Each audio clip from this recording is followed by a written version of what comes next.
Olá, ouvintes e leitores, sejam bem-vindos à nossa leitura bíblica comentada do Ictus Podcast.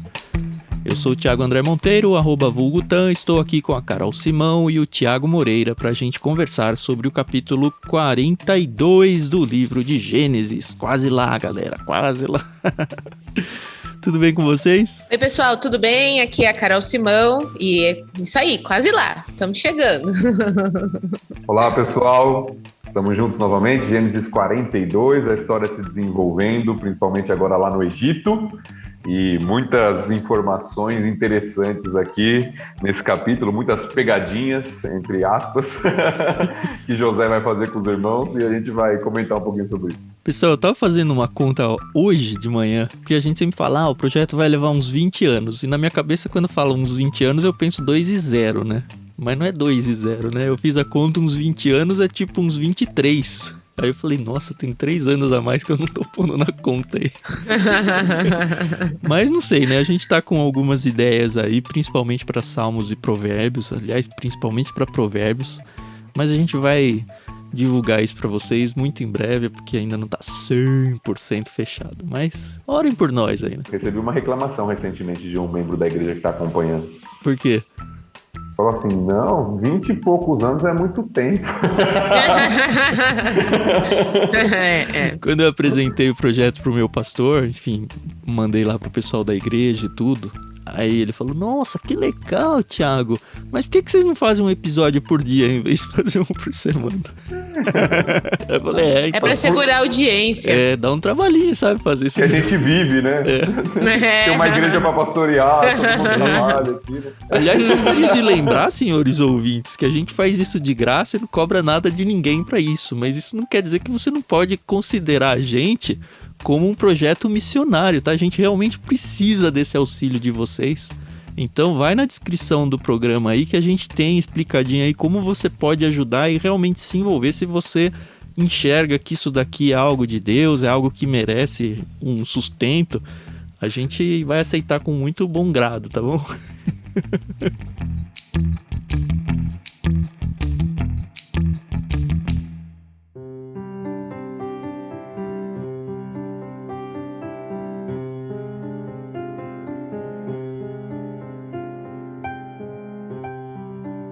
Muito bem, capítulo 42, aliás, antes disso, né, temos que dar os créditos aqui, a gente faz a leitura na NVT da Mundo Cristão. Se você não tem uma NVT e eles têm Bíblia de estudo, Bíblia de tudo quanto é tipo de capa, da menina, do menino e tal, o texto é sempre o mesmo, mas as capas são muito legais. Na descrição do programa aí também tem link para você adquirir a sua NVT. E gostaria, como sempre, de agradecer a Maria Lídia por emprestar pra gente a trilha sonora que a gente usa nos episódios aí. É isso, do Telegram eu lembro vocês no final, porque é muita informação. A gente falou que vai quebrar em 3, ainda não, né?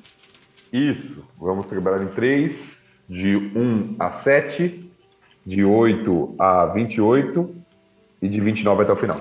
Tá bom, eu posso fazer o começo da leitura aqui? Claro. Então vamos lá, capítulo 42.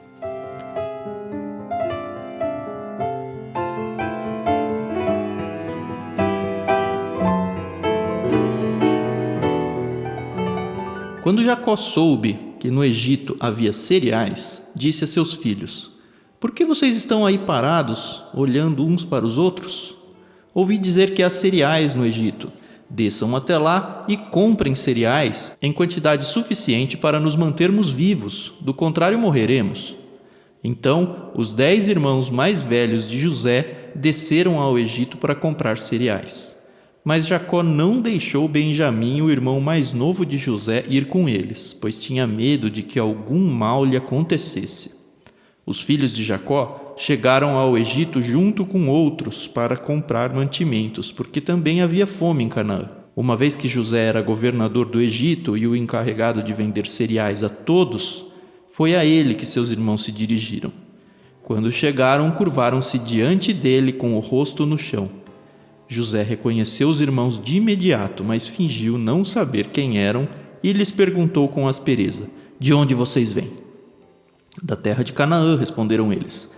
Viemos comprar mantimentos.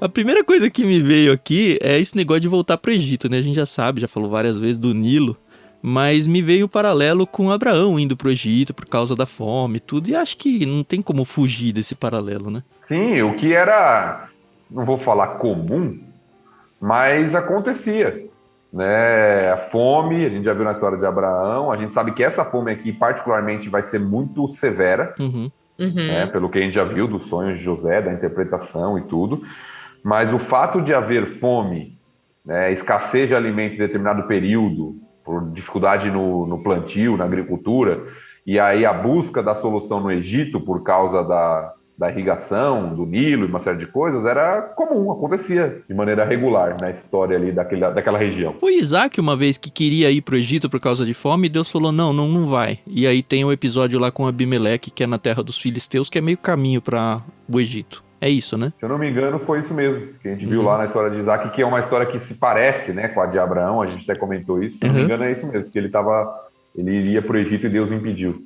E a gente vê que Jacó não deixa Benjamim ir, né? Porque agora Benjamim é o filho favorito, né? Eu acho que não é tanto...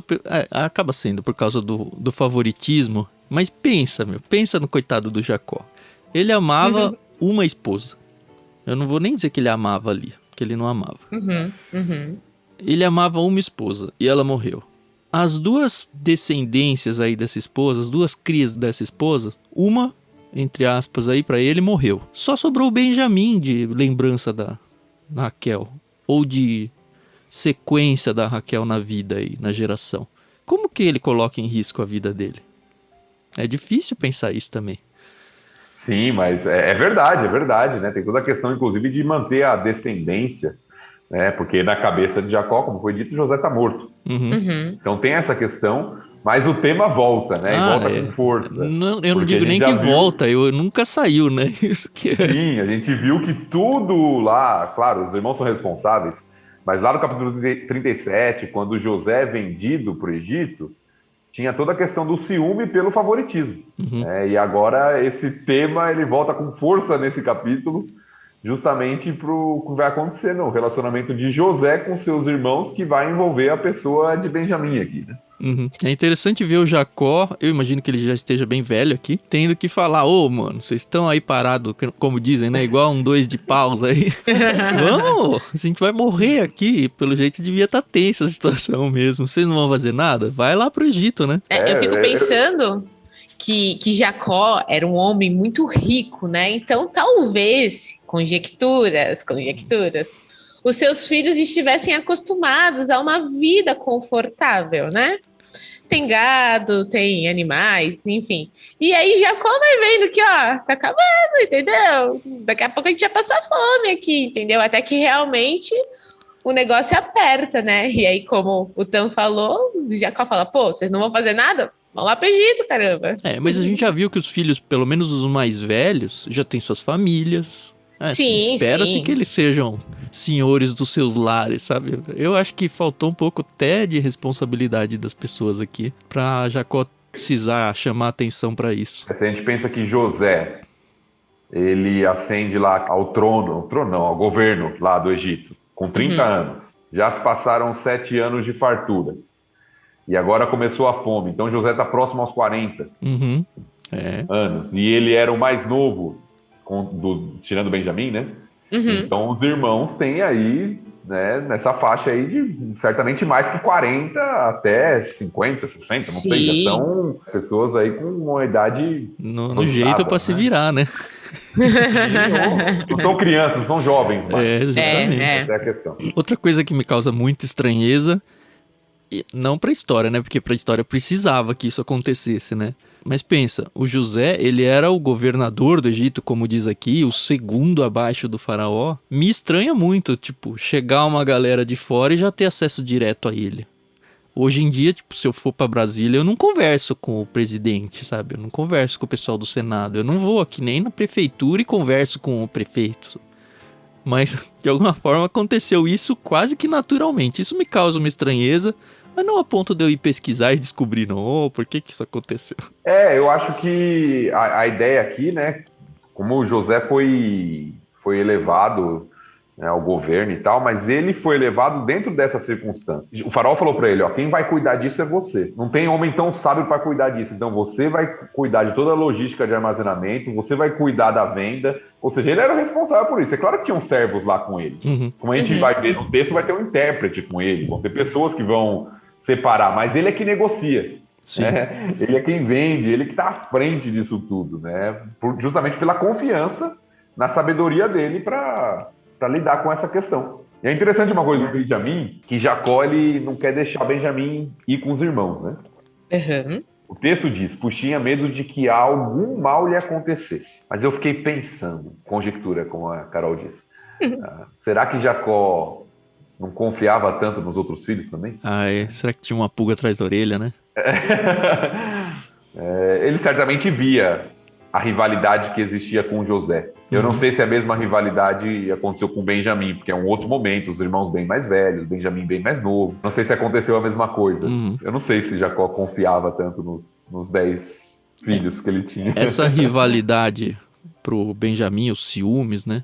É interessante que não, pelo menos eu não encontro indícios bíblicos de que os irmãos fazem isso. Mas pelo que você falou aí, talvez o Jacó tenha esse receio. E mais na frente, José parece que tem esse receio também, porque eu acho que desses testes, essas enganações aí que ele faz, pelo menos os comentaristas costumam falar, ele estava tentando ver como eles interagiam com o Benjamim para ver se era igual com eles. Apesar de que na Bíblia também eu não acho isso tão óbvio não, viu? Eu acho bem implícito. Eu acho que já começa, inclusive, nesse capítulo que a gente está lendo hoje. Eu acho que os testes de José, no geral, eles giram em torno de Benjamim, justamente para ver se os irmãos mudaram ou vão fazer a mesma coisa que fizeram com ele. Eu acho que isso, para mim, é muito... Para mim, salta aos olhos essa questão. E ainda nesse comecinho de capítulo aqui, a gente já tem, pelo menos num primeiro nível, o cumprimento do sonho do José, né? Que é muito legal de ver. É legal de ver que os irmãos se incomodaram tanto lá no passado e agora eles nem perceberam que eles estavam cumprindo a profecia. Porque eles não reconheceram José, né? O que o texto diz. Eles não reconhecem José, chegam diante de uma autoridade num local que eles querem pedir um favor e eles se prostram, né? Fazendo justamente o que José tinha sonhado. Fora que José já vive há mais tempo no Egito, né, do que entre a sua família, entre os hebreus, né? Então, com certeza ele já tinha uma aparência... Eu sei que a gente acaba tendo aquele estigma de que os egípcios são pessoas queimadas do sol, tal. Não sei como que era naquela época, né? A gente se baseia aí pelo que a gente vê na história. Mas por exemplo, os meus pais, eles não são de São Paulo. Apesar de ainda ter um pouquinho de sotaque, alguns costumes que vêm da cidade deles, lá no Rio Grande do Norte, eles já são muito mais paulistas do que nordestinos, né?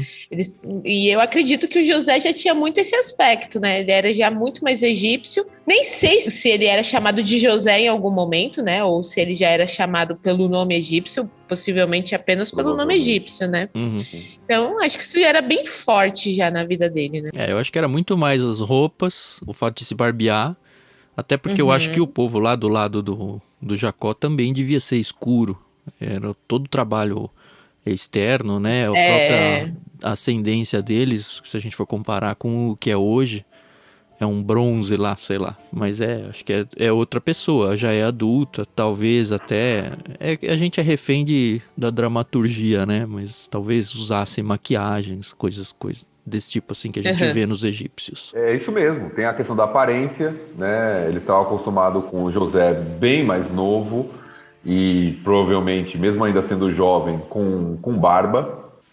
E agora no Egito tem essa questão da aparência, tem a questão do próprio idioma, que a gente vai ver no texto mais à frente, que José não está falando com eles no idioma deles. Então, como eles vão imaginar que é o irmão? Não, e ainda a posição que tá falando, a posição, né? Isso exato. Acho que pesa demais, imagina que eu vou... Vendeu como escravo, aí eles estão falando com a pessoa mais importante do Egito, eles vão imaginar que é o irmão? E às vezes a gente pensa assim num contato olho no olho, assim, talvez não foi assim também.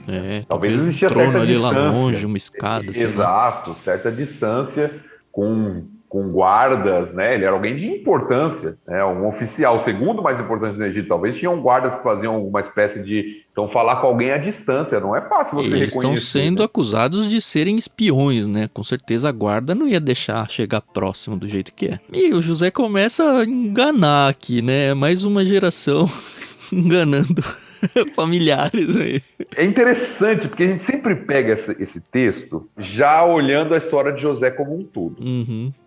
Me Então a gente já incomoda sabe o que vai beatificar acontecer. o José aqui nesse momento, tá? Eu não sei o quanto que Aham. tem de vingancinha dele aqui, sabe? Eu não sei se tem vingança, eu acho que eu creio que é mais um teste mesmo que ele está fazendo com os irmãos, né? Testando, como se fosse uma prova mesmo, né? Que ele faz com os irmãos. Mas quem está lendo o texto da primeira vez, e é isso que a gente tem que tentar buscar, né? Quando a gente está fazendo a leitura do texto pela primeira vez, qual é a sensação do leitor aqui que está pegando isso da primeira vez? A gente não sabe o que José vai fazer. Uhum. Agora que a tô gente por já cima lê a da carne história. seca, eu vou me vingar. Exato, É. tem a faca e o queijo na mão. Então eles me fizeram sofrer. Talvez o primeiro leitor tá olhando assim: José vai se vingar dos seus irmãos. José reconhece os irmãos não o reconhecem. E aí começa a falar de maneira áspera, é o que o texto diz, né? Fala asperamente com eles. De onde vocês vêm? O diálogo vai seguir, a gente não chegou lá ainda. Mas José começa a ter uma postura que, numa primeira leitura, parece ser de vingança. E fora que ele reconhece também o sonho, né?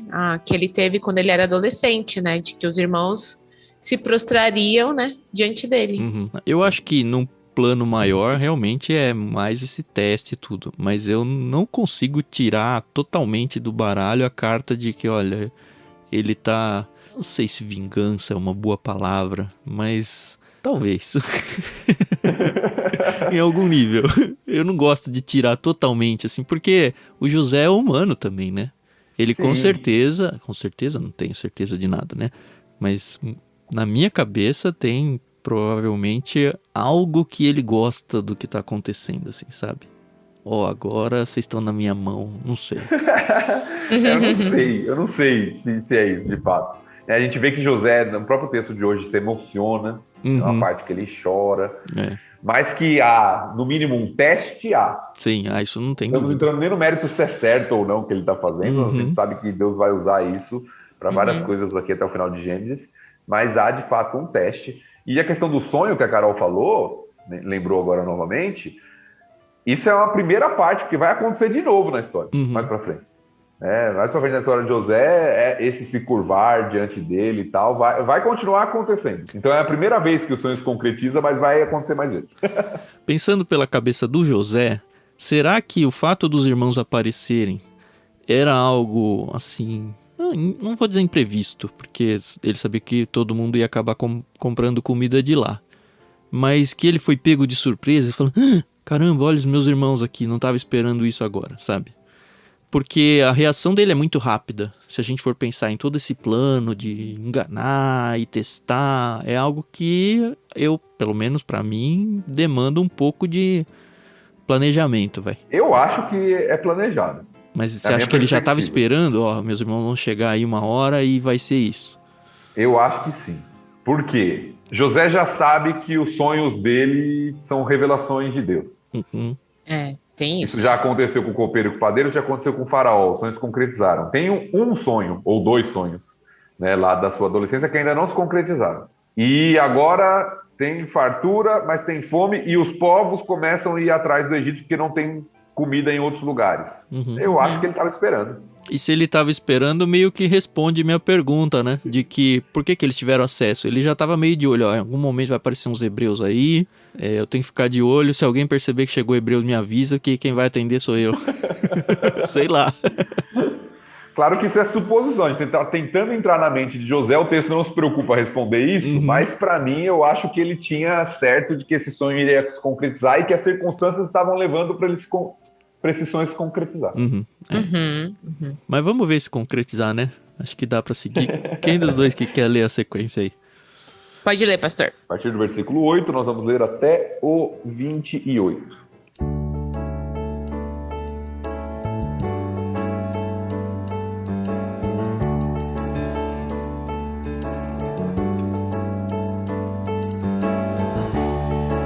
Embora José tivesse reconhecido seus irmãos, eles não o reconheceram. José se lembrou dos sonhos que tivera a respeito deles muitos anos antes e lhes disse: Vocês são espiões. Vieram para descobrir os pontos fracos de nossa terra. Não, meu senhor, responderam eles. Seus servos vieram apenas para comprar mantimentos. Somos todos irmãos, membros da mesma família. Somos homens honestos, meu senhor, e não espiões. Mas José insistiu. São espiões, sim. Vieram para descobrir os pontos fracos de nossa terra. Eles disseram: Senhor, na verdade, nós, seus servos, éramos 12 irmãos, todos filhos de um homem que vive na terra de Canaã. Nosso irmão mais novo está em casa com o pai, e um de nossos irmãos já não está conosco. José, porém, continuou a insistir. Como eu disse, vocês são espiões. Mas há uma forma de verificar sua história. Juro pela vida do faraó que vocês só deixarão o Egito quando seu irmão mais novo vier para cá. Um de vocês deve buscá-lo. Os outros ficarão presos aqui. Então veremos se sua história é verdadeira ou não. Pela vida do faraó, se não tiverem um irmão mais novo, saberei com certeza que são espiões. Então José os colocou na prisão por 3 dias. No terceiro dia, José lhes disse: Sou um homem temente a Deus. Façam o que direi e viverão. Se são mesmo homens honestos, escolham um de seus irmãos para continuar preso. Os demais podem voltar para casa com cereais para seus parentes que estão passando fome. Tragam-me, porém, seu irmão mais novo. Com isso provarão que estão dizendo a verdade e não morrerão. Eles concordaram e, conversando entre si, disseram: É evidente que estamos sendo castigados por aquilo que fizemos a José tanto tempo atrás. Vimos sua angústia quando ele implorou por sua vida, mas nós o ignoramos. Por isso estamos nessa situação difícil. Rubem disse: Não lhes falei que não pecassem contra o rapaz? Mas vocês não quiseram me ouvir. Agora temos de prestar contas pelo sangue dele. Não sabiam, porém, que José os entendia, pois falava com eles por meio de um intérprete. José se afastou dos irmãos e começou a chorar. Quando se recompôs, voltou a falar com eles. Escolheu Simeão e mandou amarrá-lo diante dos demais. Em seguida, José ordenou que seus servos enchessem de cereais os sacos que os irmãos haviam trazido e em segredo devolvessem o pagamento, colocando o dinheiro na boca de cada saco. Também mandou que lhes dessem mantimentos para a viagem, e assim fizeram. Os irmãos colocaram os sacos de cereal sobre seus jumentos e partiram de volta para casa. Contudo, quando um deles abriu a bagagem a fim de pegar cereal para seu jumento, encontrou o dinheiro na boca do saco. Vejam só, exclamou para seus irmãos. Devolveram meu dinheiro, está aqui no saco. O coração deles desfaleceu, e tremendo disseram uns aos outros: O que Deus fez conosco?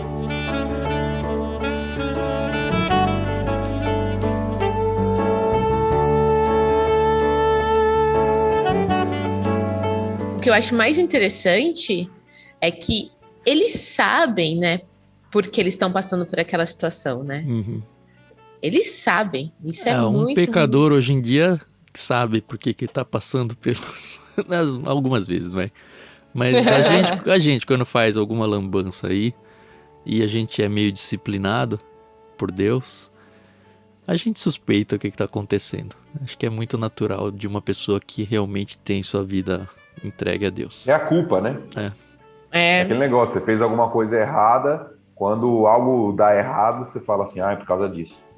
É a sensação de culpa, né? E como a Carol falou no finalzinho do capítulo passado, aqui no verso 9 já mostra, né? José se lembrou dos sonhos que tivera a respeito deles muitos anos antes. Para a cabeça dele, já se cumpriu uma parte, né? Ainda falta o pai, né? E eu acho interessante, assim, mas eu acho interessante a acusação de José para os irmãos. Deles serem espiões? Deles serem espiões. Por quê? Você lembra quem era o espião da família?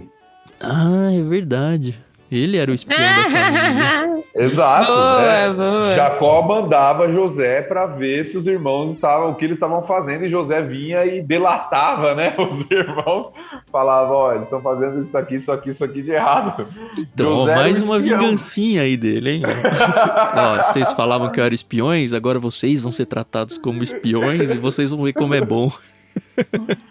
Então José era o espião da família, né? Que o pai mandava para ver. Tanto é que quando os irmãos veem eles de longe lá, né? Em Gênesis 37, eles falam: lá vem o sonhador, vamos pegar esse miserável aqui, né? Pensando no que o pastor falou sobre a atitude do José ser consciente, ser premeditada, faz sentido, porque parece que ele só... Opa, peraí. Né? Quando ele escuta os irmãos falando, lembra que a gente fez com o menino lá? Uhum. Aí, aqui, ó o troco. E aí, talvez nesse momento ele falou, eu temo a Deus mesmo, então, peraí, né? Esse eu temo a Deus é interessante de ver, né? Porque a gente fala, um egípcio, né? Falando eu temo a Deus. E não dá deixa pros irmãos de que, cara, como assim? Um cara temente a Deus. Mas é interessante que no verso anterior, pelo menos muito pouco antes, ele joga pela vida do faraó, se não tiverem um irmão mais novo, saberei com certeza que são espiões. E a gente tem que lembrar que o faraó era considerado Deus ou semideus pelos egípcios. Então cabe no discurso, apesar da gente saber que o José teme ao Deus correto, né?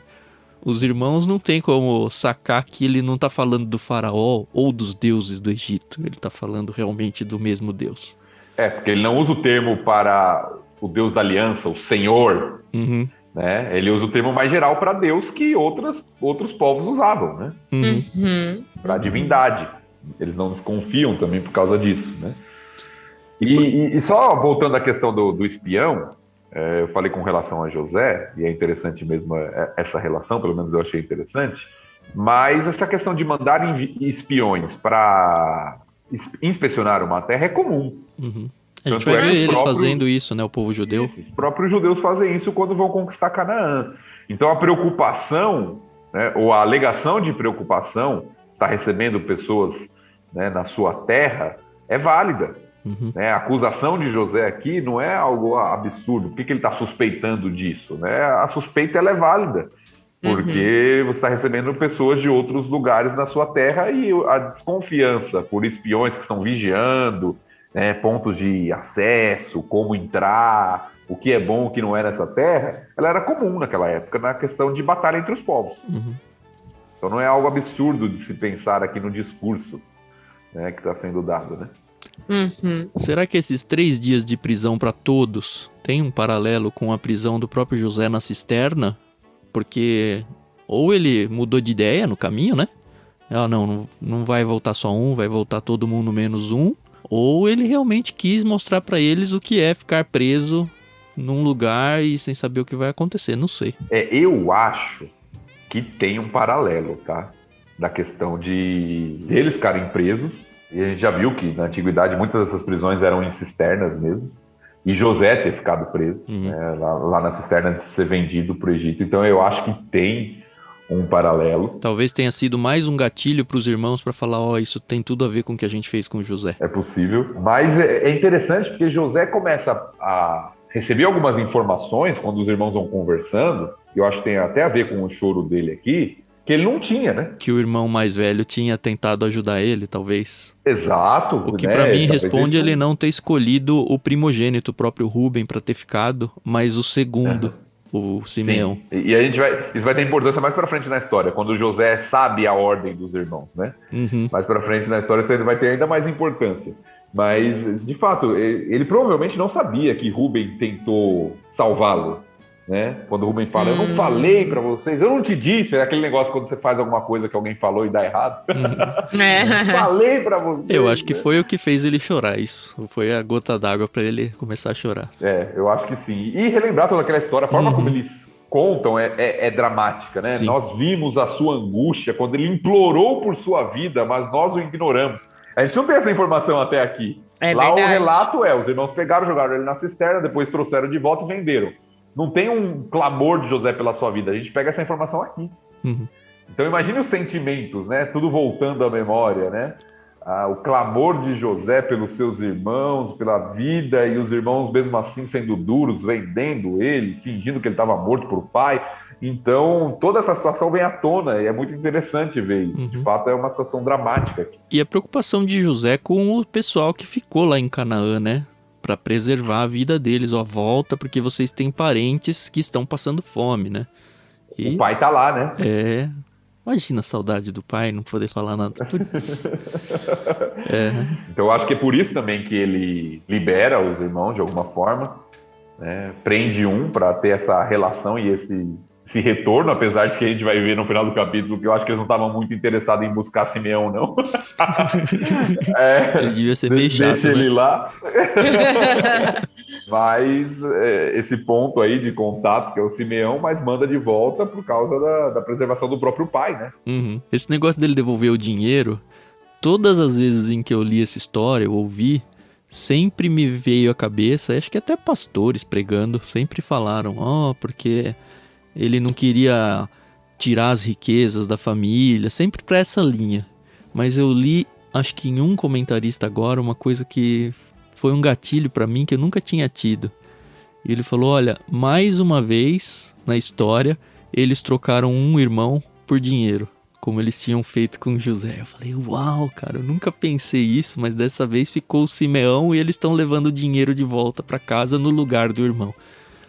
Não Eu foi gostei. uma troca intencional, né? Mas em vez de levar um irmão, estão levando prata, né? Como foi da outra vez. Uhum. Nesse sentido, sim. Mas eu acho que tem um outro aspecto também essa questão do dinheiro, que é o que eu acho que o texto destaca. Sim. Não é nem a questão da provisão para a família, nada disso. É a questão de que quando eles veem o dinheiro, eles ficam atemorizados. Eles não ficam felizes, né? Eles ficam, Eles ficam felizes. caramba, tem uma coisa errada acontecendo aqui. Exato, ou seja, eles vão... Se a gente voltar para lá, eles vão falar que a gente roubou dele. Exatamente. Né? Qual a acusação que eles vão fazer? Né? De que a gente roubou, que vai voltar essa mesma cena mais pra frente, né? com o Benjamin, né? Não vamos adiantar a história, né? Mas eles vão achar que a gente roubou. Como assim? Já acha que a gente é espião, né? Eles acham que é espião, deixa o irmão preso, de repente o dinheiro tá aqui. Acharam que a gente roubou esse dinheiro. Vão vir atrás da gente. Eles ficam apavorados, não é? Eles ficam, legal, ganhamos dinheiro aqui. Eles ficam apavorados, porque eles estão numa condição meio que indefesa, né? Eles sabem que o irmão tá lá e que eles vão tentar negociar com o pai para tentar liberar o irmão. Mas eles não sabem que eles vão ter que voltar para lá novamente por causa de fome, porque a fome vai ser tão persistente. Né? Eles não sabem. Quem sabe que vai ser 7 anos de fome é José. E o faraó. Verdade. Os irmãos não sabem. Num certo sentido, o Simeão foi vendido mesmo aqui, né? Que seja pela comida, né? Porque, como você falou, eles não estão a fim de voltar lá, não. A gente fica, coitado Simeão, os caras não estão nem aí, mas pensa, eles mal saíram com vida de lá. Eles foram acusados de espiões, eles ficaram presos 3 dias. Vai arriscar tudo de novo? Eles estão contra uma nação que quase inimiga aí, né? E será que Simeão tinha esperança? Porque a negociação era a seguinte... vocês têm que ir trazer seu irmão para eu saber que a história é verdadeira. Né? Seu irmão mais novo para saber que a história é verdadeira. Mas Simeão já sabia que Jacó não mandava Benjamim nem a pau com eles. E que já não gostava do Simeão por causa daquele ataque que ele fez. Foi, né? O Simeão e o Levi, né? E Levi. Isso, Simeão e Levi. Com a história de Diná. Uhum. Será que Jacó vai arriscar a vida do filho querido para resgatar esse outro filho? Talvez Simeão falou aqui, eu vou ficar aqui, ninguém vai mandar mais nada, ninguém vai me mandar resgatar não, sabe? Aquele soldado na guerra que não tem muita esperança, deixa ele lá, entendeu? Vai morrer mesmo. Eu vou perder um batalhão inteiro por causa de um, né? Exatamente. Então, e a gente vai ver que isso, de certa forma, acontece no final do capítulo. Eles ficam lá e não voltam para buscar Simeão. Só vão voltar quando a fome apertar de novo. E acho que o Simeão, então, como você falou, já sabe lá. Disso, né? Já tá ligado. E que vai ser suspeita, assim. Fala, vou morrer aqui. Vou morrer como preso aqui. Se depender de meu pai vai mandar Benjamim para me buscar, não vai voltar. Já era. Talvez ele suspeitasse disso. E aí lá no versículo 19, ele fala, se são mesmo homens honestos, escolham um de seus irmãos para continuar preso. Num primeiro momento, a gente vê que o José falou, vocês escolham. Mas depois do choro dele lá, que ele descobre do Rúben que tentou ajudar, muda isso, né? Ele que escolhe, né? Não, vai ficar Simeão mesmo. Quando se recompôs, voltou a falar com eles, escolheu Simeão e mandou amarrá-lo diante dos demais. Porque com essa perspectiva, como vocês falaram, de deixar um aí pra ficar, imagina como deve ser a escolha, né? Se a escolha pertencesse aos irmãos. Não, quem que vai se candidatar pra ficar? Ia dar uma treta aí, eu acho. Apesar de que a gente vai ver mais pra frente que Rúben faz isso, né? Mas aqui José tinha autoridade, então vai ficar esse aqui e pronto, ele não tem muito o que discutir, entendeu? Vou poupar vocês desse trabalho. Exatamente, então... Última coisa eu acho que destacar aqui nesse texto É o último versículo, antes da gente dar a transição aqui para o versículo 29. A gente já falou que eles ficaram com medo, né, diante do que aconteceu, mas é interessante a expressão deles, porque eles viram uns para os outros e dizem: o que Deus fez conosco. É a primeira vez que Deus sai aqui da boca dos irmãos. Porque a gente falou lá, José falando de Deus, né? Sou um homem temente a Deus. Os irmãos já falaram: olha, isso está acontecendo pelo que a gente fez, mas é a primeira vez que aparece que eles estão falando assim: é Deus que está fazendo. Ou seja, aqui tem um conceito de retribuição divina mesmo. É Deus que está nos punindo, né? Nos punindo, nos disciplinando por aquilo que nós fizemos com o nosso irmão. E o que falar pro pai? Que eles nunca falaram pro pai o que aconteceu pro José, né? Eu fico pensando na volta, né? A gente vai entrar nesse texto agora. Quando os irmãos voltam para casa, né? O que falar, né? Mais uma vez eles estão voltando com um irmão a menos. Né? Falar pro pai, né? Mas vamos ler antes de adiantar. Beleza. Então é do versículo 29 até o final, né?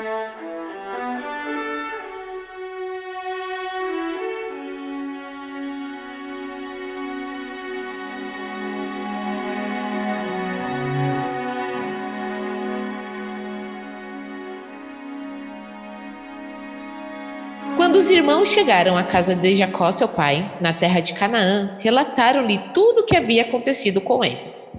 Disseram: o homem que governa o país falou conosco asperamente e nos acusou de sermos espiões em sua terra.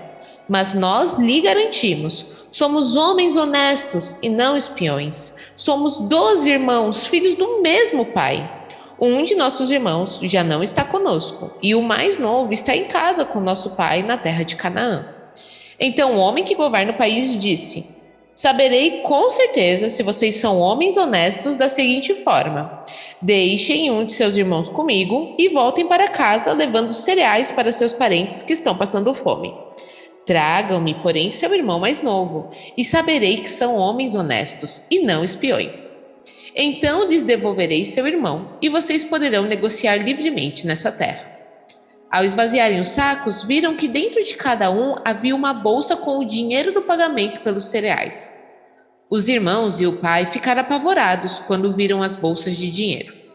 Jacó disse: vocês estão tirando meus filhos de mim.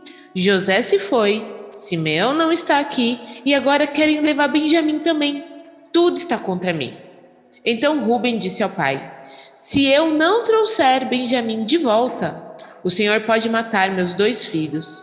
Eu me responsabilizo por ele e prometo trazê-lo de volta. Jacó, porém, respondeu: meu filho não descerá com vocês. Seu irmão José morreu, e Benjamim é tudo que me resta. Se alguma coisa acontecesse com ele na viagem, vocês me mandariam velho e infeliz para a sepultura. Acho bem forte as palavras de Jacó aqui como um pai, bem forte.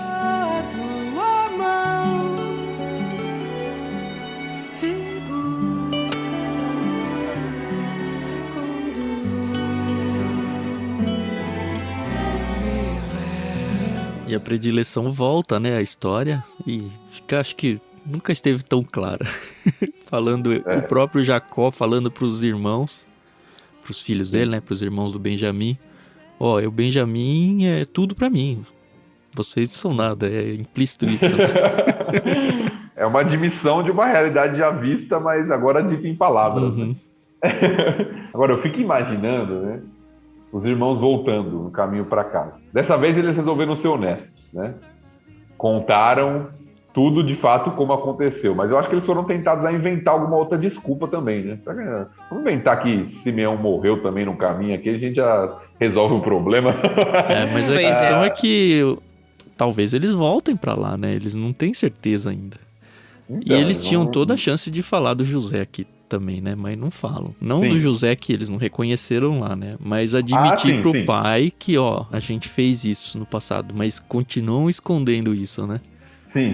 Eu digo honestos com relação ao que aconteceu lá, naquela situação, né? Na negociação com o governador lá do Egito, né? Mas, de fato, eles não abrem o jogo totalmente, mas falam com o pai o que aconteceu, né? Uma recapitulação da história agora na boca dos filhos. Sim, e podia ter sido só e relataram o que aconteceu no Egito. Mas a Bíblia se preocupa em repetir a história naquela máxima que a gente já falou tantas vezes, de repetição para que as pessoas relembrem, para enfatizar um fato, até para mostrar como a coisa foi enxergada pelos olhos dos irmãos, né?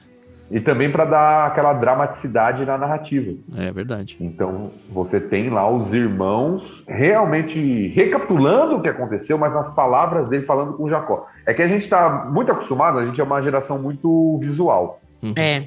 Então, quando isso acontece nos filmes, nas séries, a gente nem percebe, mas isso acontece o tempo inteiro. Né? Alguém falando sobre algo que você já viu, agora nas palavras dele. Uhum. A minha cabeça é muito de, tá bom, já sei, vai. Mas não é, né? E aqui acontece a mesma coisa, porque uma coisa é o que foi relatado, a outra coisa é os irmãos falando com Jacó, com o pai, sobre o que aconteceu. Então isso é um drama, né, na narrativa. E o dinheiro a mais, né? Porque se já apareceu de um, aparecer todo o dinheiro, o temor, acho que foi multiplicado por 10 aqui. E foi dividido com o Jacó também dessa vez, né? Que também ficou apavorado. Exatamente. Você vê que a sensação, aquela ideia, a interpretação que você falou, que eu acho que não é a melhor, olhando para o texto, de que, José mandou preocupado com a provisão para não tirar o dinheiro da família. Eu acho que não era isso, não. Eu acho que era o teste. Será que o Jacó pensou que os filhos dele roubaram esse dinheiro? Passou, será que pela cabeça do Jacó? Sei lá. O texto não dá indícios disso, né? Mas também não dá indícios de muita coisa. E a história é contada só a espinha dorsal, assim, e os sentimentos e os meandros aí não tem. Fica pra gente pensar. Mas, de fato, a reação de Jacó, ela, como foi destacada, é a parte central, né? A reação de Jacó é a parte central dessa passagem. Vocês estão tirando meus filhos de mim. Essa pra mim é a frase mais forte desse trecho. E assim, ele joga a culpa em vocês... Ele joga a culpa de José também, hein? Pensa nisso. Porque até então ele não sabia que a culpa era dos filhos. Ou suspeitava, será? Talvez a gente tenha um indício de suspeita aqui, né? José se foi. Não há uma acusação direta, mas vocês estão tirando os filhos de mim. José se foi. Ou seja, José foi ao encontro de vocês e não voltou. José se foi. Simeão não está aqui. E agora vocês querem levar Benjamim? É algo duro de um pai dizer para os filhos, né? Você vê que a relação não era tão boa, né? E aí... Então, mas o que me deixa assim cabreira é que ele fala, José morreu e vocês querem tirar Benjamim, que é tudo que me resta. E, nossa, você imagina você ouvir isso do seu pai, né? Tem várias famílias que fazem isso por aí hoje, viu? Então, a relação aí familiar deles não era muito boa, mas é triste, né? Você vê isso em todas as famílias, né, dos patriarcas. Sim. Tem conflito na família de Abraão, tem conflito na família de Isaac, tem conflito aqui na família de Jacó. Os conflitos, eles vão se perpetuando, né, na família dos patriarcas aqui, né? Aparentemente, o Benjamim vivia com o Jacó, né? Ele não tinha sua família, não tinha nada, coisa que provavelmente os outros irmãos já tinham. O que talvez deu uma amenizada na coisa aí, porque, o Benjamim é o único filho que tá aqui na minha casa ainda, sei lá. O que não justifica também falar um negócio desse pro filho, né? Mas ele falou. E antes de eu voltar pro 37, que eu quero comentar, eu quero ver no 38 aí, né? O Jacó bate o martelo de que, já enterrei o Simeão, né? Vocês não vão voltar. Meu filho não descerá com vocês. Esquece. Simeão tá por conta e risco ali. Então, como eu falei, eles não sabem, a gente sabe, mas eles não sabem que eles vão ter que voltar pro Egito. Eles sobem, compram mantimentos, qual que é a ideia deles? Isso aqui vai ser o suficiente para que a gente, sei lá, um ano, sobreviva por um tempo e daqui a pouco essa fome para, como é normal, daqui a pouco volta e a gente não precisa mais subir para lá. A gente já viu bastante em outros episódios aí que a região que eles moravam era bem comum ter seca, esse tipo de coisa, então eles já estavam acostumados por esses períodos mais complicados assim. Então seu irmão não vai, ou seja, deixa Simeão lá, não vamos arriscar não. Melhor eu ficar com um do que perder os dois, então... Vida que segue. Exatamente, né? E eu quero fazer um destaque pro Ruben aqui, né? Que ideia sensacional que ele teve, né? Pai, fica tranquilo, porque se eu não preservar a vida do seu filho, eu mato 2 netos seus, tá bom? Que raios de ideia é essa, né? Você perde mais 2 netos aí, eu garanto. Que coisa. Acho que era muito da cultura, né? Você dá a vida, né? Mas não dá. Como que você vai falar, vou matar meus dois... Não pelo vou matar os meus 2 filhos, mas como sugerir um negócio desse, cara? Não... É muito idiotice na minha cabeça, né? Sim. É muito estranho mesmo, mas envolve mesmo o que a Carol falou, esse aspecto cultural de... É o juro pela minha mãe, sei lá? Não, é meio olho por olho, dente por dente. Se acontecer algo com o seu filho, você pode fazer algo com o meu. Mas é o neto Só dele. que o meu é o neto, né? Esse é o problema. Mas você tem essa questão cultural aqui, né? Bom, o Jacó não dá muita bola pra isso, aparentemente, porque, como a gente viu, ele responde, não, vocês não vão e pronto, acabou. Eu só penso assim, o Rubem vai, não, pai, presta atenção, se acontecer alguma coisa, você mata os meus filhos. E aí, Jacó revira os olhos assim e fala, tá, vocês não vão. Acho que foi isso mesmo. E mais uma vez a história para num ápice aqui, né? Que você fala, caramba, e agora? É legal esse final de Gênesis, porque todos os capítulos é aquela ânsia pra continuar lendo, né? E a expressão final de Jacó, né? Se isso acontecer, ou seja, eu vou morrer velho e infeliz. Vocês vão me matar. É quase isso que ele tá falando. Não, e isso aqui vai ter reflexo mais lá na frente, né? Porque a gente já sabe que eles vão ter que voltar pra lá e o Benjamin vai acabar indo. E é uma das preocupações, se não me engano, do próprio Rubem lá, né? Que ele fala, se ele não volta, meu pai... E eu acho que não é hipérbole aqui não, viu? Eu acho que o Jacó ficaria tão caído, mas tão depressivo, que ele ia realmente desistir de viver. Porque tudo que era da Raquel, a esposa amada, foi embora. É isso, a gente parou aqui de novo num trechinho tenso, que é muito legal, porque a gente já sabe que vocês que ouviram esse episódio vão ouvir o próximo episódio. Se você conheceu a gente por agora, assim, não perde a oportunidade de voltar lá no começo do Gênesis, vai fazendo aos poucos aí a sua maratona, chegando. A gente tem um primeiro episódio onde a gente apresenta o livro de Gênesis, que eu acho que é muito importante, bem legal. E saiba que a gente pretende sim fazer a leitura bíblica completa, né? Vamos ver se Deus vai permitir isso aí nas nossas vidas ou não, mas esse é o sonho do nosso coração aí, é seguir, e a gente quer muito e precisa muito do envolvimento de vocês para que isso aconteça, tá? Envolvimento não só financeiro, que realmente, como a gente falou no começo do episódio, é importante para que realmente a gente consiga produzir, continuar vivendo o tempo necessário para conseguir produzir isso sem que a gente precise correr atrás de outras coisas. Mas eu acho que principalmente o envolvimento de vocês nas audições e na divulgação disso daqui. O que a gente entende é que isso aqui é uma joia que Deus tem dado para as nossas vidas, e eu realmente quero crer que é uma joia para a vida de muita gente. E não vai depender tanto a divulgação de nós, depende de vocês mostrarem para as pessoas, envolverem suas igrejas locais. Sei lá, lança como um desafio na sua igreja local, vamos abraçar juntos esse projeto, vamos, sei lá, abraçar esse projeto missionário junto com eles, como igreja. A gente precisa realmente que vocês participem de todas as formas possíveis para que isso aqui seja muito grandioso e muito abençoador de muitas vidas por aí, tá bom? Contamos com a ajuda de vocês. Se vocês quiserem continuar conversando com a gente e interagir sobre as leituras ou sobre outras dúvidas ou até bater papo mesmo com a gente, temos um canal no Telegram aberto a todos, de graça, que você só se inscreve, participa e conversa com a gente. Basta ter o Telegram instalado e acessar t.me/leitura bíblica comentada. A gente espera vocês lá.